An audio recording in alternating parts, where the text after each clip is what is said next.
Vítam vás pri dnešnom výklade karty Malej arkány 9 mincí.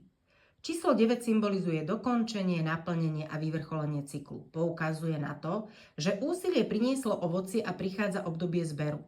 Deviatka mincí nás učí užívať si hojnosť, ktorú sme si zaslúžili, a zároveň pripomína, že skutočné bohatstvo nespočíva iba v majetku, ale aj v schopnosti byť v súlade so sebou a so životom. Poďme sa teraz pozrieť na symboliku karty. Mince symbolizujú bohatstvo, šťastie a blahobyt, ktorý sa netýka len materiálnych hodnôt, ale aj vnútorného pokoja a pocitu istoty. Krásna bohatá žena, ktorá dominuje na karte, zosobňuje prosperitu, pôvab a nezávislosť. Naznačuje, že hojnosť prichádza vtedy, keď dokážeme samostatne stáť na vlastných nohách a žiť podľa vlastných predstav. Kvetinový vzor na šatách ženy navyše počiarkuje krásu, jemnosť a prirodzenú harmóniu s okolím. Sokol na jej ruke symbolizuje múdrosť a správne načasovanie, teda schopnosť uloviť korisť v pravý okamih.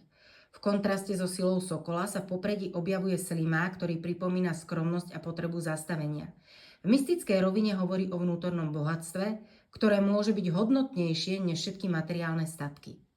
Vinná réva okolo ženy je znakom sladkého života, radosti a hojnosti, ktorá prichádza vďaka dlhodobej starostlivosti a trpezlivosti. Pentagram na minciach zasa zdôrazňuje ochranu, zdravie a vyššie ciele, ktoré presahujú obyčajný zisk.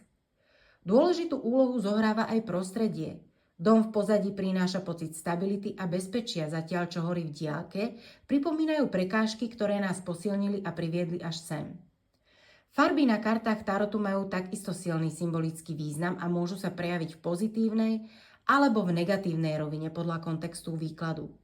Žltá prináša radosť a jasnosť, červená energiu a vášeň, zelená rast a plodnosť. Celkovo je teda deviatka mincí kartou, ktorá predstavuje naplnenie úsilia a odmenu za vytrvalú prácu. Je to karta bohatstva, prosperity a radosti zo života, ktorá nás učí vychutnávať si plody vlastnej námahy a cítiť sa v nich naplno doma. Ak vás tento výklad zaujal a chcete sa dozvedieť viac o symbolike tarotu, celý rozšírený výklad karty 9 mincí nájdete na mojej stránke, odkaz je dolu v popise pod videom. Ďakujem, že ste dnes boli so mnou a poteší ma, ak dáte videu like a prihlásite sa na odber, aby vám neunikli ďalšie tarotové výklady.